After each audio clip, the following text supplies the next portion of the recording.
सभी साथियों को नमस्कार। मैं रजत सिंह 97,000 नए शिक्षक भर्ती अभ्यर्थी एवं छात्र नेता। जितने भी साथी लाइव जुड़े हुए हैं वह कृपया करके जुड़ जाएं और अन्य साथियों को भी जोड़ें, जिससे कल शिक्षा मंत्री से हुई वार्ता का जो निष्कर्ष है वो आप सबके बीच में बताया जाए। पहले आप सब कृपया करके जल्दी जल्दी जुड़ जाएं। हमें पता है कि आज ज़्यादा की संख्या में आप सब नहीं जुड़ेंगे। बहुत सारे साथी राजस्थान में पेपर देने गए हुए हैं, बहुत सारे साथी अभी सफ़र में भी होंगे, कल परीक्षाएं भी हैं, तो बहुत सारे साथी लाइव में नहीं जुड़ पाए। लेकिन जो साथी उत्तर प्रदेश में हैं और इस समय नई शिक्षक भर्ती 97,000 भर्ती की राह देख रहे हैं तो कृपया करके लाइव जुड़ जाएं। आप सबको पता ही होगा कि हम जल्दी लाइव नहीं आते हैं। जब भी आते हैं कुछ ना कुछ अपडेट या कोई बात या कोई चर्चा या कोई रणनीति या कोई सुझाव आप सबके बीच में लेकर आते हैं, तभी आप सबके बीच में लाइव आते हैं।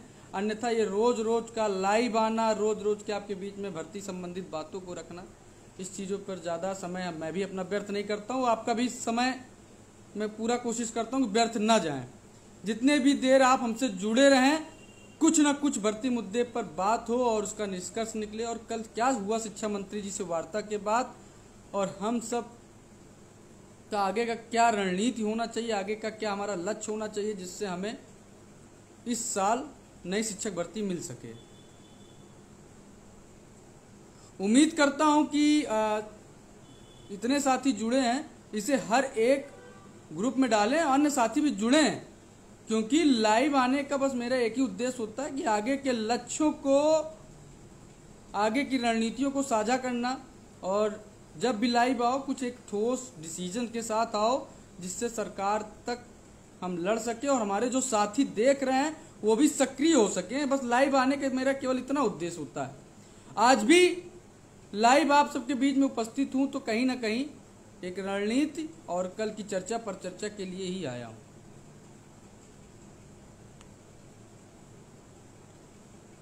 हमें पता है कि बहुत सारे साथी कमेंट कर रहे हैं कि, और काफ़ी साथी मायूस भी हैं। देखिए, हमने 4 साल से सरकार से नई शिक्षक भर्ती के लिए लड़ाइयाँ लड़ी हैं। भले ही सरकार हमें भर्तियाँ नहीं दी रही, लेकिन हम सब अभी भी सरकार से डटे हुए हैं, मनोबल नहीं टूटा हुआ है। भले ही सरकार आज हम सबको भर्ती नहीं दे रही है, लेकिन हम सब भी शांत नहीं बैठेंगे जब तक एक बड़ी भर्ती बेसिक में निकलवा करके हम सब सिलेक्शन नहीं ले सकते हैं, नहीं ले लेते हैं। चलिए, बातों का जो सार है, जो हमें आप सबके बीच में करना है, उसको करते हैं। ज़्यादा लोग तो नहीं जुड़े हैं, 340-350 लोग बातों को सुन रहे हैं। कितने लोग आगे के संघर्ष में साथ देंगे, कितने लोग बातों को सुनेंगे, ये देखा जाएगा। चलिए, आपको बताते हैं कि माननीय शिक्षा मंत्री संदीप सिंह जी से कल मुलाकात के लिए हर स्तर से प्रयास किया गया, जिसमें सुबह से ही हमारे साथी हम सब लगे हुए थे। जहां पर हम सबको 2-3 बार मना कर दिया गया, बोला गया कि शिक्षा मंत्री जी अस्वस्थ हैं, थोड़ा आज मुलाकात नहीं हो पाएगी। तब भी हम सबकी जिद थी कि बिना मिले नहीं जाएंगे, और एकदम स्पष्ट बात करना शिक्षा मंत्री से कि आप भर्ती देंगे कि नहीं देंगे। नहीं देंगे तो उसकी भी व्यवस्था की जाए, और देंगे तो भाई आराम से तैयारी करेंगे कमरे में बैठकर। जिसके लिए हम सबको उनके पिता एटा सांसद राजवीर सिंह जी से मुलाकात कराई गई। उन्होंने समस्या सुना और समस्या को सुनकर उन्होंने आश्वासन दिया। हमें पता ही है कि आश्वासन क्या होता है। आश्वासन तो हम 4 साल से लेते आ रहे हैं, और उस आश्वासन से हमें कोई आज तक ना फायदा हुआ ना उस आश्वासन का हमें कोई भरोसा। तब भी जिद थी, हमने कहा पहले इनसे मुलाकात कर लीजिए, फिर उसके बाद भी प्रयास जारी होगा।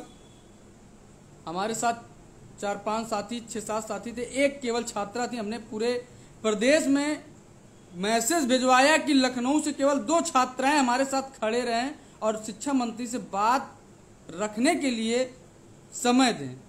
बताइए, लखनऊ जैसे शहर में हर कोचिंगों में छात्राएं भरी पड़ी हुई हैं और सब नई शिक्षक भर्ती के लिए राह देख रही हैं, और कम से कम दिन भर में 100-200 मैसेज और कॉल आता है कि भैया भर्ती कब आ रही है। और केवल मैंने 2 छात्राएं मांगा था कि आप केवल आइए, शिक्षा मंत्री जी से बात रखिए, और उसका मतलब क्या हुआ, केवल एक छात्रा की उपस्थिति हुई, वो भी दूसरे के माध्यम से वो आए। तो इस तरह से भर्ती नहीं निकल सकती। आप सब सोशल मीडिया पे आए और आने के बाद बोलें भैया धरना रखिए, भैया धरना रखिए, तो इस तरह से धरना नहीं होता है। और घर बैठ के डिप्रेशन से भी भर्ती नहीं आने वाली है। जो आप घर पे बैठे हैं डिप्रेशन में हैं कि भर्ती नहीं आ रही है, शिक्षा मंत्री जी से आप बात करिए। देखिए, बात करने से केवल हल निकलना होता तो आज 4 साल पहले ही हल निकल चुका होता।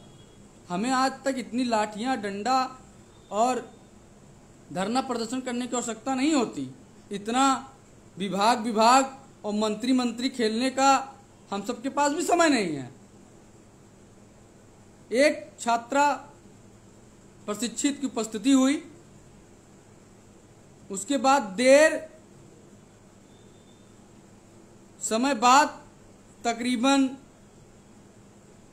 1-2 घंटे, 2.5 घंटे के बाद माननीय शिक्षा मंत्री महोदय की उपस्थिति हुई। हम सब की जिद थी कि हम नहीं जाएंगे जब तक शिक्षा मंत्री जी से मुलाकात नहीं होगी। उनके एसओडी जी हैं और उनके यहाँ का जो भी देख रेख करते हैं, उनसे हमने मैसेज पहुंचाया कि हम सब इलाहाबाद से आए हुए हैं और बस केवल शिक्षा मंत्री जी से मिलने के लिए हम आए हुए हैं और हर हाल में मिलना है। जब तक मुलाकात नहीं होगी तब तक हम सब नहीं जाएंगे। कुछ देर बाद वहाँ प्रशासन का एंट्री होता है, प्रशासन पहुँचती है, पूछती है आप यहाँ क्या कर रहे हो। हमने कहा शिक्षा मंत्री जी से मुलाकात करने आए हैं। कहने यहाँ से निकलिए। हमने कहा नहीं निकल पाएंगे, जिस दिन धरना रखना होगा तो यहाँ पर हजारों की संख्या लेकर आकर घेर देंगे और आपके हटाने से भी नहीं हटने वाले हैं। आज केवल हम मुलाकात करने आए हैं और 2 लोग आए हैं, 3 लोग हैं, 2 से 3 लोग हैं। आप इनको मुलाकात करवा दीजिए, हम सब यहाँ चले जाएंगे। हमें भी यहाँ कोई सुबह से यहाँ बैठने की आवश्यकता नहीं है। उन्होंने देखा कि 2-3 लोग उपस्थित थे, फिर वो सब चले गए। उनको ये लगा कि हम सब धरना देने आए हैं।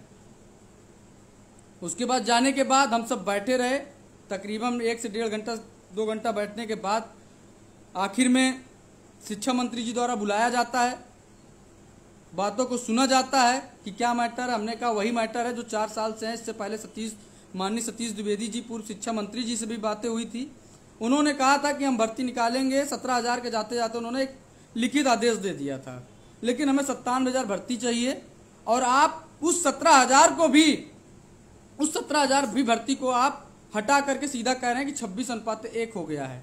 हमारे पास शिक्षकों की संख्या सरप्लस हो गई है। कुल मिलाकर के ये हो गया है कि हम सब बेरोजगारी का झेलना तय हो गया। तो सर, हमारी सबकी संख्याएं तकरीबन 20 लाख से ज़्यादा हो चुकी है। हर साल प्रशिक्षण हो रहा है, हर साल सीटें फुल हो रही हैं, टेट सीटेड हो रहा है और हर बार व्यक्ति टेट सीटेड पास करके घर पे बैठ जा रहा है। तो कृपया करके माननीय भैया या मंत्री जी, आप इस चीज़ को देखिए और भर्ती का विज्ञापन निकालने का कार्य करिए, जिससे हम सबको बेरोजगारी और मानसिक स्थिति ठीक हो सके। जहाँ पर यही बात हुआ कि अभी बेसिक विभाग में बहुत सारे कार्य चल रहे हैं, 2 करोड़ नौनिहालों का एडमिशन होने वाला है और बाकी हम बेसिक विभाग की बैठक में और किसी कार्यक्रम में जा रहे हैं और आप जो है जो भी होगा आपको बताया जाएगा। इसके बाद हम सब आगे जहाँ पर उनका कार्यालय कक्ष है वहाँ पर अपना मोबाइल नंबर और नाम लिखवा करके वहाँ से प्रस्थान कर दिए। इस कार्यों में कल सारा दिन व्यस्तता रही और व्यस्तता के बाद हम सब शाम को बैठे। हमारे साथ कुछ सीनियर साथी भी थे 11-12 बैच के, उन्होंने भी अच्छा गाइड किया कि इस समय क्या स्थिति है बेसिक की और क्या करना चाहिए। काफ़ी देर विचार विमर्श के बाद हमने ये देखा कि शिक्षा मंत्री जी जो विभाग के अधिकारी बोल दें कि विभाग में पद रिक्त नहीं है, तो माननीय शिक्षा मंत्री जी कह देंगे कि विभाग में रिक्त नहीं है, पद रिक्त नहीं है। अगर विभाग ने बोल दिया कि 26:1 का आंकड़ा है तो मंत्री जी बोलेंगे 26:1 का आंकड़ा है। कुल मिलाकर के अभी इससे पहले आपने देखा होगा कि जल संसाधन मंत्री जी, क्या राज्य मंत्री जी जो थे दिनेश कटिक जी वाला हाल है। अधिकारी अपनी मनमानी कर रहे हैं और नेतागण जी है अपना सिग्नेचर करके अपना दायित्व निभा रहे हैं। काफी साथी भी जुड़ जाते हैं फेसबुक पे, हमें पता है कुछ साथी हमसे नाराज भी रहते हैं और कुछ साथी हमसे अत्यधिक लगाव के पन से कभी कभी रुष्ट भी हो जाते हैं कि हम आपसे सोशल मीडिया में क्यों नहीं जुड़ पाते हैं, हम आपके फ़ोन क्यों नहीं उठा पाते हैं, हम आपके मैसेजों का रिप्लाई क्यों नहीं दे पाते हैं।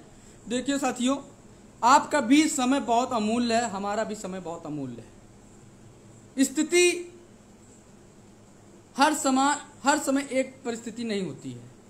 4 साल हो गया है, बहुत सारे साथी मानसिक तनाव में हैं, हम भी मानसिक तनाव में होंगे। आप देख रहे होंगे राजस्थान का पेपर आया, बिहार का आया, हर जगह के पेपर आ रहे हैं, लेकिन हमने हमेशा से एक जिद रहती है, उस जिद पे ही आज तक मैं यहां इस स्तर पे हो गया हूं। जिद था कि डीएलएड कर रहा हूं तो प्राथमिक में नौकरी लेना ही लेना है, और प्राथमिक में नौकरी नहीं मिलेगी तो उसके आगे हम नौकरी करना भी नहीं है। ये 2 लक्ष्य बना के चला है और चलेंगे। बेसिक विभाग में अगर डीएलएड उत्तर प्रदेश से किए हैं तो उत्तर प्रदेश की ही नौकरी हम लेंगे, वो भी 57,000 नई शिक्षक भर्ती, प्राथमिक शिक्षक भर्ती, और हर हाल में विज्ञापन निकलवाने के लिए तत्पर हैं और तत्पर रहेंगे। लेकिन समय का बहुत कीमती होती है। अगर हमने गलत समय पर अपने गलत निर्णय की वजह से लड़ाई लड़ते हैं तो बहुत सारे साथी निष्क्रिय हो जाते हैं। मंत्री जी की बातों से यही लगा कि वो अधिकारी के फेवर में है, जो अधिकारी बोल दिए उसी पे वो काम करेंगे, उसी पे उनको तय है। अब हमको सबको क्या करना है?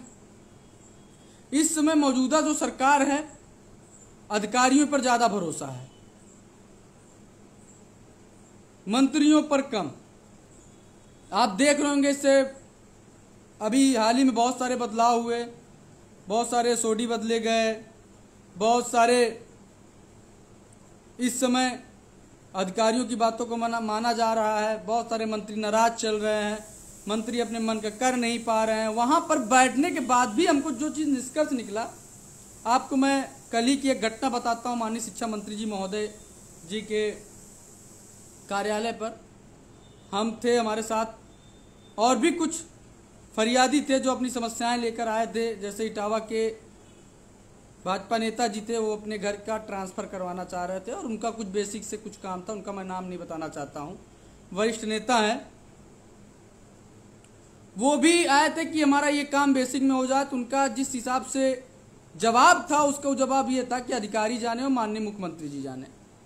अब यहाँ पर एक सवाल ये आ जाता है कि बहुत सारे लोग हमसे ये कहते हैं कि आप माननीय मुख्यमंत्री जी से मिले। बहुत सारे कमेंट्स मैं देखता हूं कि आप शिक्षा मंत्री जी से क्यों मिल रहे हैं, इनके बस की बात नहीं है, आप अपना समय जाया ना करिए, आप धरना प्रदर्शन करिए। 2 चीज़ों की हमें ज़्यादा सकारात्मक चीज़ें निकल के आती हैं, एक माननीय मुख्यमंत्री जी से मुलाकात का, और दूसरा कि आप जो है शिक्षा मंत्री जी से कुछ नहीं होगा, आप जो है सीधा विभाग से डटे रहिए, धरना प्रदर्शन करिए। चलिए इस 2 मुद्दे पे बात ही कर लेते हैं। पहला, माननीय मुख्यमंत्री जी से कैसे मिला जाए। जनता दरबार में हमने 2-3 बार प्रयास किया, नंबर नहीं आया।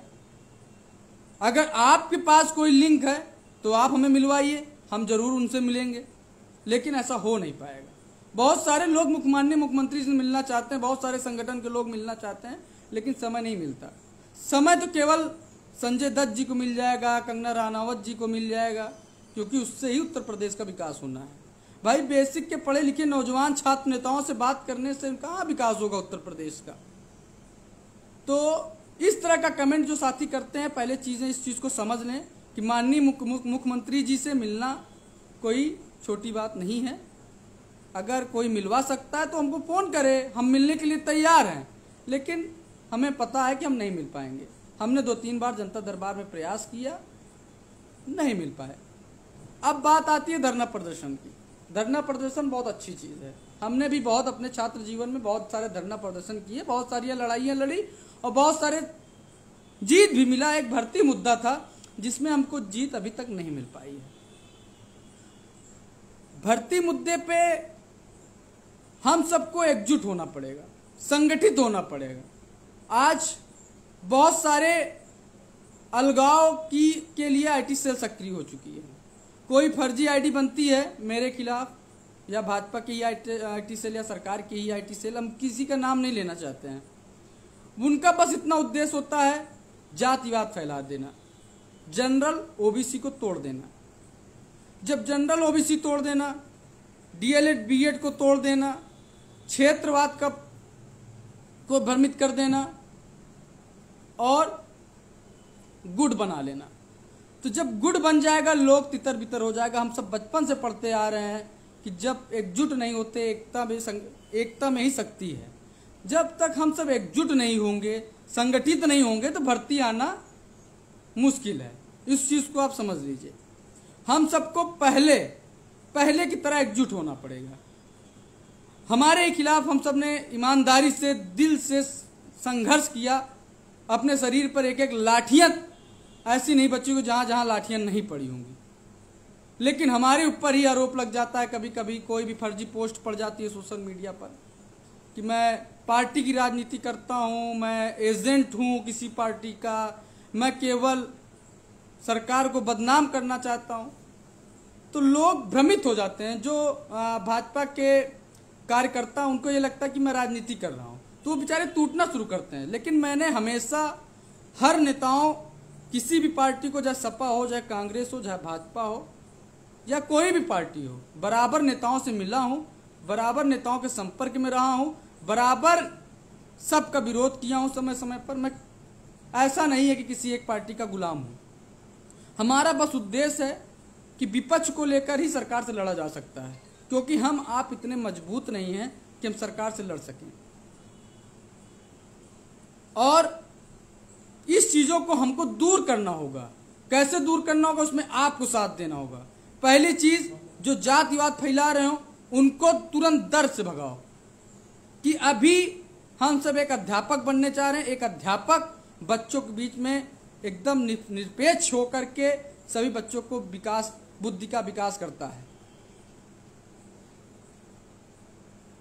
बुद्धि का विकास करता है। अगर एक अध्यापक के बीच में जातिवाद आ जाएगा तो कदापि भी उस बच्चे का, नौनिहालों का भविष्य नहीं संवर सकता है। इसको आप सब भली भांति जानते हैं। इसलिए एक अध्यापक बनने जा रहे हैं, एक अध्यापक बनने के लिए अग्रसर हैं, एक नई शिक्षक भर्ती की राह देख रहे हैं। पहले अपने अंदर से जातिवाद, धर्मवाद, एरियावाद और पार्टीवाद को निकालना होगा और एकजुट होकर के निसंकोच एक व्यक्ति पे भरोसा करके, जिस प्रकार से हम पर भरोसा किया, उस भरोसा को लेकर के साथ में चलना होगा।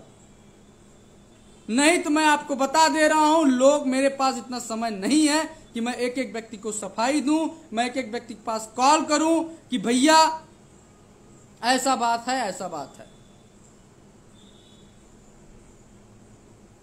अगर आप सब ईमानदारी से जैसे हमारे ऊपर विश्वास किए हैं, मैं वैसे ही वादा करता हूं कि इस बार भी एक बड़ा धरना होगा और उस धरने में आप सबको बढ़ चढ़ कर साथ लेना होगा और तभी इस लड़ाई को जीता जा सकता है।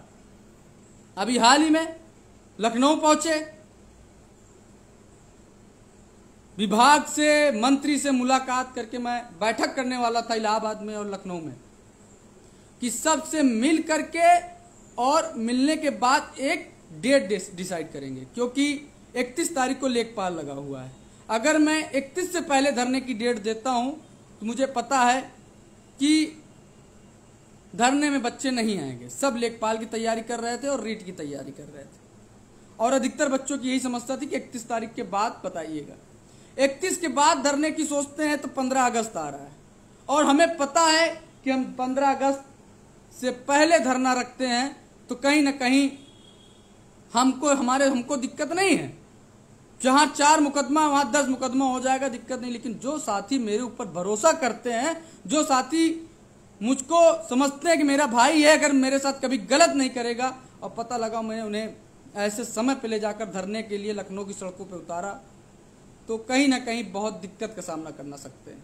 और धरना भी ज़्यादा दिन नहीं चल सकता है, क्योंकि हमें जब धरना देना है तो निरंतर अपनी मांग के प्रति अडिग रहना और निरंतर रात दिन धरना चलाना है, जब तक हम सबकी मांग नहीं पूरी हो जाती।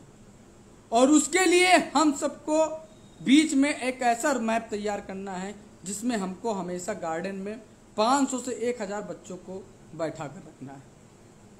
बहुत सारी अभी कुछ डेटे वायरल हो गई हैं सोशल मीडिया पर कि धरना भैया इस तारीख को रखिए, धरना इस तारीख को रखिए।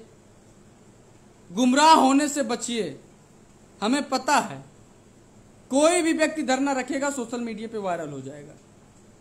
ना आप आगे देखेंगे ना पीछे, आप हमको आप दबाव बनाएंगे आप इस धरने को पहुंचिए। तो हमें पता है कि उस दिन रखने से पहले लखनऊ हाई अलर्ट रहेगा और आपके साथ, आपके जीवन के साथ गलत हो सकता है। और उस टाइम में धरना रखूंगा तो आपके भविष्य के साथ साथ सारे साथियों के साथ गलत हो सकता है। 31 तारीख को लेखपाल का पेपर है।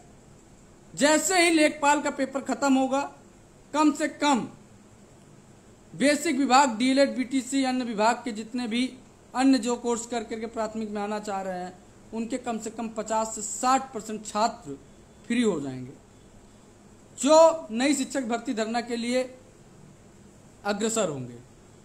इलाहाबाद में सारे जितने भी बैच के प्रमुख नेतागण होंगे, जितने भी संगठन होंगे, सबको एकजुट करके 31 के बाद एक बैठक इलाहाबाद में होगी, एक लखनऊ में होगी।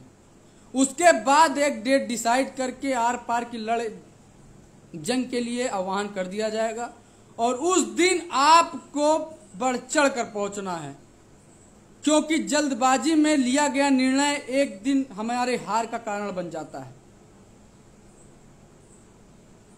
साथियों, बहुत सारे साथी हैं हमारे साथ जुड़े हुए हैं। धीरेन्द्र जी जुड़े हैं, हरिओम जी जुड़े हैं, पंकज जी जुड़े हैं। मैं देखता रहता हूं आप सब काफ़ी सोशल मीडिया पे एक्टिव रहते हैं, काफ़ी हमसे हर कमेंट पे प्रश्न भी पूछते रहते हैं।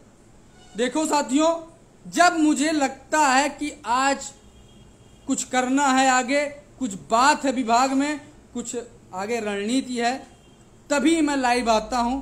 अगर आप सोच रहे होंगे कि धरना देने के बाद मैं गायब हो जाता हूं, मैं क्यों नहीं आता हूं आपके पास, मैं रोज़ कुछ अपडेट देता रहूं, तो मैं कोई यूट्यूबर नहीं हूं, मैं कोई मीडिया नहीं हूं, मैं कोई सोशल साइट का मेंबर नहीं हूं कि मैं सारा दिन आपको भर्ती संबंधित अपडेट देता रहूं। बस जिस दिन सरकार से आह्वान होगा उस दिन मेरा लाइव आना होगा, जिस दिन आर पार की लड़ाई होगा उस दिन आना होगा, जिस दिन मुझे कुछ जानकारी देना होगा उस दिन लाइव आना होगा, उसी दिन मैं भर्ती संबंधित बात को रखूंगा और आर पार की जंग के लिए ऐलान करूंगा।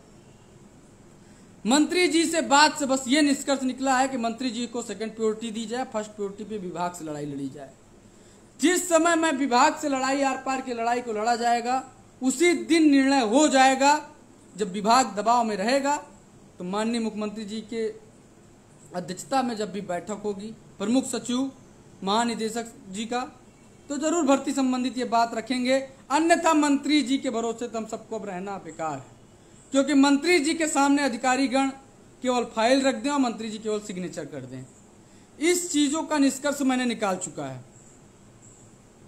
तो हमें अब विभाग को मजबूर करना होगा, विभाग पर दबाव बनाना होगा और विभाग से रिपोर्ट शिक्षा मंत्री जी को जाएगा, शिक्षा मंत्री से मुख्यमंत्री जी को जाएगा, या मुख्यमंत्री जी सीधा विभाग के उच्च अधिकारियों से बैठक करते हैं, वो सीधा मुख्यमंत्री जी को देंगे।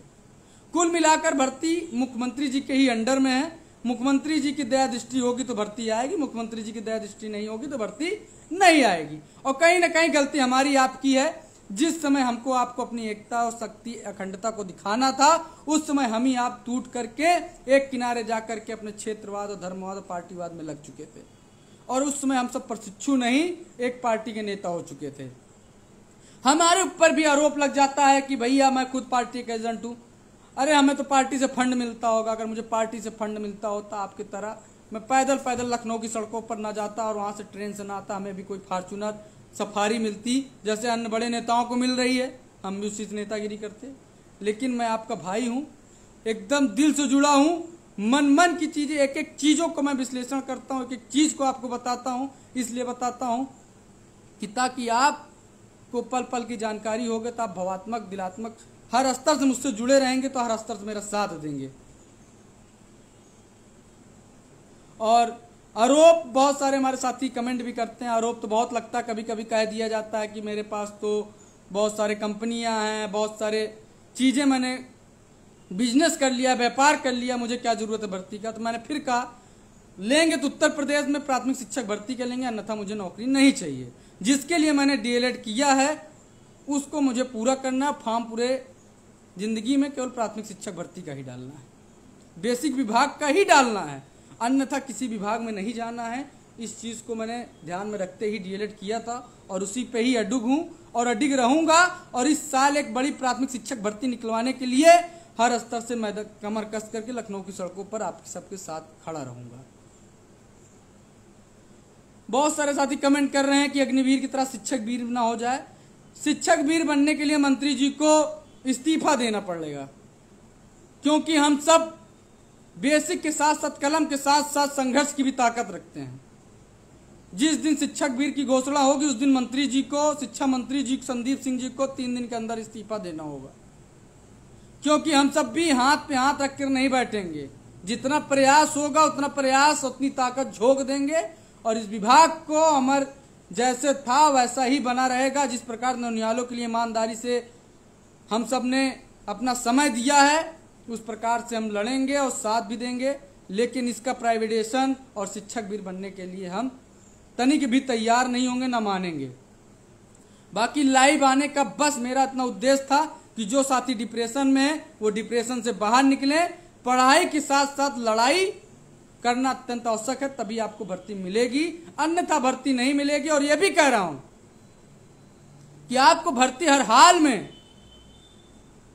इस साल के अंत में आपको हर हाल में दिलाने के लिए आपका भाई अग्रसर है और रहेगा। जैसा आपका भाई आपसे वादा किया था, चुनाव से पहले आपका भाई आपसे वादा किया था। बहुत सारे मेरे साथी जुड़े रहते हैं, कभी कभी मेरी आलोचना भी करते हैं, कभी वही साथी कभी मेरी आलोचना करते हैं, वही साथी कभी कभी मेरी तारीफ भी करते हैं।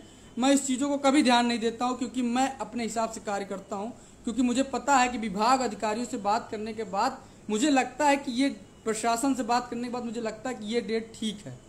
इस दिन मेरे साथी इतने दूर दूर जिले से आएंगे तो कोई दिक्कत नहीं होगी, प्रशासन से कोई दिक्कत नहीं होगी, तभी मैं धरने का आह्वान करता हूं।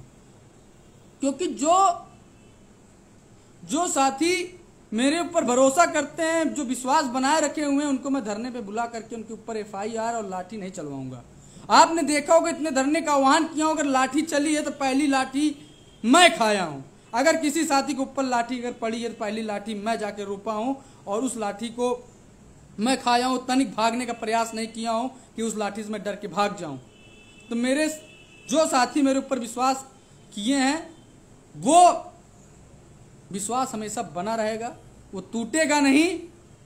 हर नेता के ऊपर आरोप लगता है, हर नेता के ऊपर प्रत्यारोप, आरोप प्रत्यारोप का काम होता है, लेकिन जो श्रोतागण होते हैं, जो साथी होते हैं, वो जिस पर विश्वास करते हैं उसी पर विश्वास करते रहते हैं। आज भी शिक्षा मंत्री जी से जब मुलाकात हुई, बहुत जल्दीबाजी में थे, अस्वस्थ भी थे थोड़ा, और उनको कार्यक्रम भी पहले से लगा हुआ था। देख करके रुक जाना, ये कहीं ना कहीं आप सब ही मेरी ताकत हैं। अगर आप सब मेरे पीछे नहीं होंगे, आप सब मेरे साथ नहीं होते, तो शायद एक शिक्षा मंत्री मुझे देख करके रुक करके पूछना, ये बहुत बड़ी बात है। तो बस इतना सा समझाना है कि आह्वान होने वाला है 31 जुलाई के बाद, लेखपाल की परीक्षा होने के बाद एक बैठक लखनऊ में सारे लोगों की बुलाई जाएगी। एक लखनऊ में सभी लोगों को बुला करके राय मशवरा करके एक डेट फाइनल किया जाएगा और उसके बाद सभी लोग एक ताकत, एक शक्ति के साथ लखनऊ पर चढ़ाई करेंगे। उस चढ़ाई के बाद हम आर पार की लड़ाई सरकार से निरंतर रात दिन लड़ेंगे।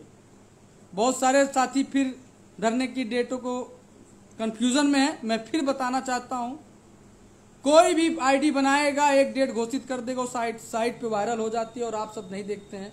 अभी मेरे द्वारा भी कोई भी धरना की डेट घोषित नहीं की गई है, अभी लेखपाल का पेपर लगा हुआ है। अभी हम सबको एकजुट होकर के लड़ना है, सबको लेकर के लड़ना है, क्योंकि ये लड़ाई सरकार से है और कम से कम 5 से 10 हज़ार लोगों को फिर से लखनऊ पे उतारना है। तो उसके लिए सबको साथ लेकर चलना होगा, सबका सहमति लेकर चलना होगा, सबको साथ लेकर चलेंगे एक बैठक करके तो एक बड़ी संख्या आएगी और जल्दबाजी से किया गया फैसला निर्णय एक दिन हार का निश्चित कारण बन जाता है। इस चीज़ आपको भली भांति पता होगा। बाकी बहुत सारे आरोप प्रत्यारोप लगते हैं मेरे ऊपर भी। भाई नेता में, प्रशिक्षु नेता में या छात्र नेता में आते हैं तो सीधी स्वाभाविक सी बात है कि मेरे ऊपर भी आरोप लगेंगे कि मैं ये हूँ, मैं वो हूँ, मैं नेता हूँ, मैं एजेंट हूँ, मैं पार्टीवादी हूँ। मैं चुनाव को देखते हुए धरना दिया था, तो मैं तो 4 साल से धरना दे रहा हूँ सरकार के से भर्ती मांगने के लिए। और जिस दिन भर्ती आ जाएगी उस दिन हम शांत भी हो जाएंगे, क्योंकि हमारा जो उद्देश्य है भर्ती आने के बाद सीधी सी बात है अध्यापक बन करके नौनिहालों के लिए काम करना है, सरकार के लिए काम करना है। तो बस इतना सा उद्देश्य है कि आप सब डिप्रेशन में मत रहिए। लड़ाई का जो आह्वान अब शुरू हो चुका है वो बहुत तेज़ी से ही निरंतर चलेगा। और जब मेरा आना है प्लेटफॉर्म पे, जब भी मैं आता हूँ तो ज़रूर फिर उस लड़ाई को दबने नहीं देता हूँ, निरंतर वो बढ़ती जाती है। अगर मैं लाइव नहीं आ रहा हूँ, फेसबुक पे पोस्ट नहीं कर रहा हूँ, तो इसका मतलब ये मत समझिए कि मैं निष्क्रिय हो चुका हूँ।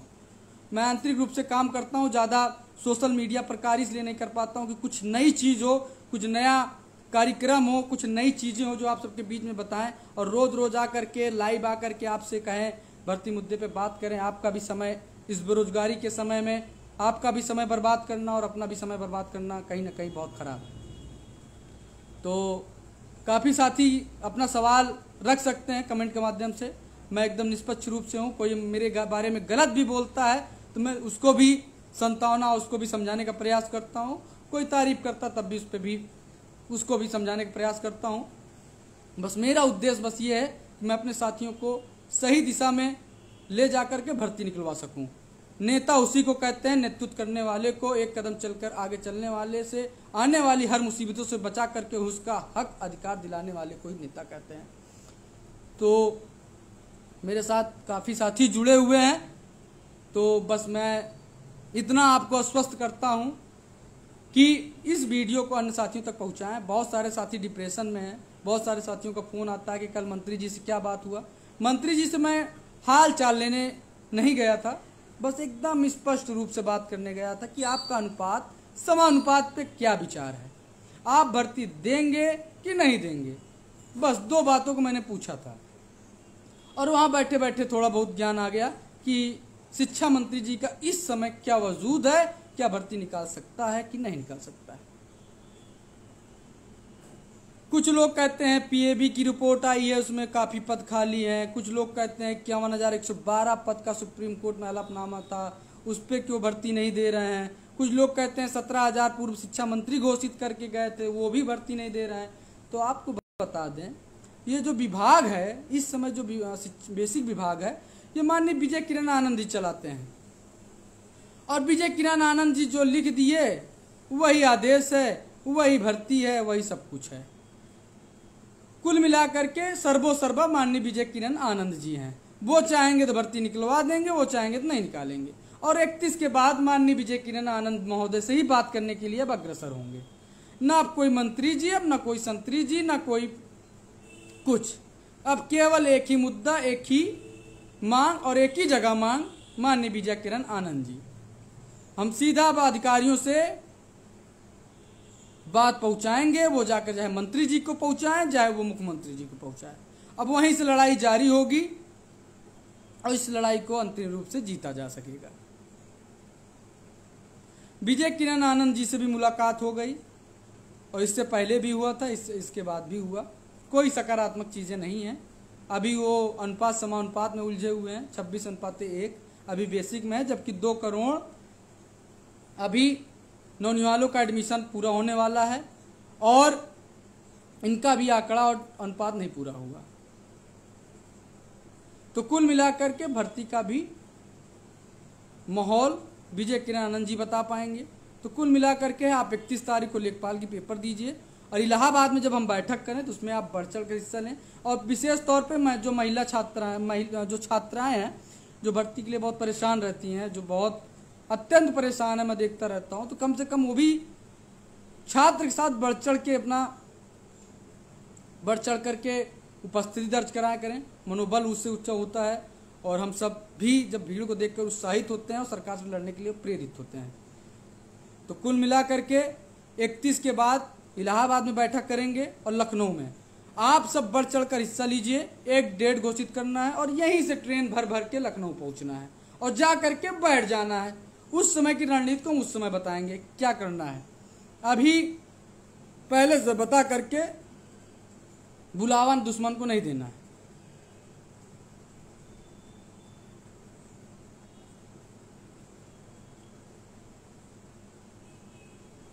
काफ़ी साथी हैं, अगर कुछ पूछना हो तो ठीक है, बाकी 31 के बाद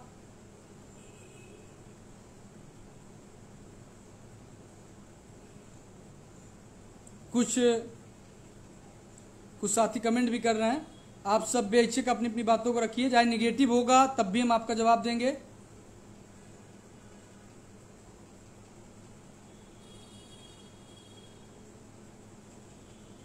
हर हाल में इस साल भर्ती निकलवाने के लिए प्रेरित होंगे, संघर्षरत होंगे, हमारे साथी भी होंगे। कुछ साथी चलिए ठीक है साथियों, अगर और कोई प्रश्न आपका हो तो आप सब दे सकते हैं, नहीं अन्यथा लाइव को बंद किया जाए और आप सबके बीच में एक नई उपस्थिति के साथ, एक नई तैयारी के साथ आपके बीच में लाइव आते रहेंगे। और जरूर ही इस लड़ाई में, अब की आर पार की लड़ाई में हम सब जरूर जीतेंगे। बाकी किसी भी छात्र या छात्रा का कोई सुझाव हो तो मेरे मोबाइल नंबर पे 9651323207 पर व्हाट्सअप कर दें। उस बात पे, उस तैयारी के साथ हम सब फिर एक बार मैदान में आएंगे। किसी का कोई भी सुझाव हो तो मेरे संपर्क सूत्र व्हाट्सएप नंबर पर भेज सकता है, जिससे आगे की लड़ाई में सुधार किया जा सके, विचार विमर्श किया जा सके। बहुत सारे साथी कह रहे हैं कि आप बीच बीच में लाइव आया करिए, हिम्मत मिलती है। देखो साथियों, जैसे बीच बीच में लाइव आने पर कुछ लोगों का ये लगता है कि लाइव आकर मैं उनका समय बर्बाद कर रहा हूँ या कुछ उनका समय भी बर्बाद हो रहा है और मेरा भी कहीं ना कहीं आप सबके बीच में समय की कीमत की वजह से आपके बीच में नहीं आ पाता हूं। लेकिन ज़रूर आप सबके बीच में अब लगातार बना रहूंगा, क्योंकि अब लड़ाई का आगाज हो चुका है। तो अन्यथा निष्क्रिय नहीं होना है, लगातार सरकार पर बने रहेंगे, चढ़े रहेंगे और इस लड़ाई को जीत सकेंगे। धन्यवाद।